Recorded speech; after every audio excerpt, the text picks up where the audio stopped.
السلام علیکم ورحمۃ اللہ وبرکاتہ۔ رمضان المبارک کا یہ مہینہ چل رہا ہے، جس مہینے میں انسان اللہ رب العزت کو راضی کرنے کی بھرپور کوشش کرتا ہے۔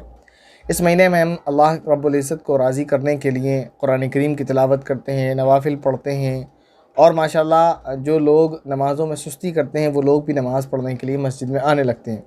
لیکن اس میں ایک خاص عبادت جو کی جاتی ہے، جو مسلمانوں پر فرض ہوتی ہے، وہ ہوتے ہیں رمضان المبارک کے روزے۔ روزہ ایک ایسا عمل ہے جو روزہ دار رکھتے ہیں وہ جانتے ہیں کہ انہیں صبح صادق سے لے کر غروب آفتاب تک بھوکا اور پیاسا رہنا ہوتا ہے۔ اس کے علاوہ بہت ساری اور بھی چیزیں ہیں جو کرنی ہوتی ہیں۔ اصل بات یہ ہے کہ انہیں کھانا پینا اور جماع سے رک جانا ہوتا ہے۔ تو یہ وہ کام ہیں جن کی وجہ سے کچھ نہ کچھ باڈی پر یقیناً اثر پڑتا ہے۔ ایک مرتبہ بھوک کو انسان ایک لمبے عرصے تک برداشت کر سکتا ہے، لیکن پیاس کے جو نشانات ہیں وہ اس کے ہونٹوں پر، اس کے چہرے پر نظر آنے لگتے ہیں۔ تو کیا یہ جو گرمی ہے، جس گرمی میں روزہ دار روزہ رکھ رہا ہے، جس گرمی میں اگر رمضان کا مہینہ نہ ہو تو انسان پانی پی کر اپنی پیاس کو بجھا سکتا ہے، پانی سے اس گرمی کو کم کر سکتا ہے۔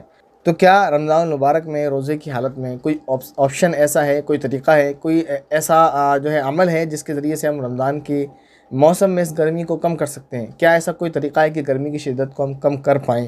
یہ سوال بھی ایک ہوتا ہے، کیا روزے کی حالت میں غسل کر سکتے ہیں یا نہیں، یا نہا سکتے ہیں یا نہیں؟ پھر کچھ لوگوں کا خیال یہ ہوتا ہے کہ نہیں، روزے میں نہیں نہانا چاہیے، کیونکہ روزہ مشقت کا نام ہے، روزہ رکھا ہی اس لیے جاتا ہے تاکہ گرمی کا اور تھوڑا سا تکلیف کا احساس ہو، تو پھر نہانے کا کیا معنی، یا اگر ہم نہاتے ہی رہیں گے تو کیا فائدہ روزہ رکھنے کا اگر ہم پانی کے نیچے ہی جا کر بیٹھ جائیں؟ تو آج میں آپ کو بتانے والا ہوں رمضان المبارک میں روزے کے وقت گرمی کی شدت ہے اس کو کم کرنے کا سنت طریقہ۔ نہ صرف یہ گھریلو اور دیسی طریقہ بلکہ سنت طریقہ، کہ جس طریقے کو کریں گے تو کوئی گناہ تو نہیں ہوگا، اور اس طریقے پر عمل کرنے پر انشاءاللہ روزے پر بھی کوئی فرق، کوئی اثر نہیں پڑے گا۔ وہ یہ کہ نبی کریم صلی اللہ علیہ وسلم کے تعلق سے ہمیں حدیث شریف میں یہ ملتا ہے، صحابی رسول جو ہے ذکر کرتے ہیں کہ ہم نے نبی کریم صلی اللہ علیہ وسلم کو روزے کی حالت میں دیکھا کہ آپ صلی اللہ علیہ وسلم اپنے سر پر جو ہے گیلا کپڑا رکھ لیا کرتے تھے۔ اس طریقے سے آپ روزے کی شدت کو کم کیا کرتے تھے۔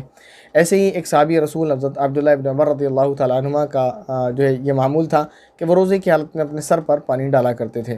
تو یہ عمل ہے۔ اسی طرح ایک سوال یہ ہے کہ کیا روزے کی حالت میں غسل کیا جا سکتا ہے؟ تو جواب یہ ہے، بالکل غسل کیا جا سکتا ہے، جائز ہے، اس میں کوئی حرج نہیں ہے کہ انسان گرمی کی شدت کو کم کرنے کے لیے غسل کر لے، لیکن انسان پانی میں ہی جا کر بیٹھ جائے اور پانی میں ہی رہے، اور یہ تو پھر یہ مناسب نہیں ہوگا۔ بہرحال کسی کے پاس اتنا وقت بھی نہیں ہے کہ وہ پانی ہی میں جا کر بیٹھ جائے، لیکن ایک سوال ذہن میں یہ آتا ہے، کیا غسل کیا جا سکتا ہے روزے کی حالت میں؟ تو اس کا جواب یہ ہے کہ جی بالکل، روزے کی حالت میں آپ غسل کر سکتے ہیں اپنے گرمی کو کم کرنے کے لیے۔ تو یہ عمل ہے، ایک یہ کہ آپ پانی کے گیلے کپڑے کو استعمال کر لیں، یہ بھی کافی ہے اگر اس سے آپ کو راحت ملے۔ دوسرا طریقہ یہ ہے کہ آپ اپنے سر پر جو ہے ٹھنڈا پانی استعمال کر لیں، اس سے بھی اگر آپ کو راحت مل جائے بہت اچھا ہے، ورنہ آپ غسل کرنا چاہیں تو غسل بھی کر سکتے ہیں۔ السلام علیکم ورحمۃ اللہ وبرکاتہ۔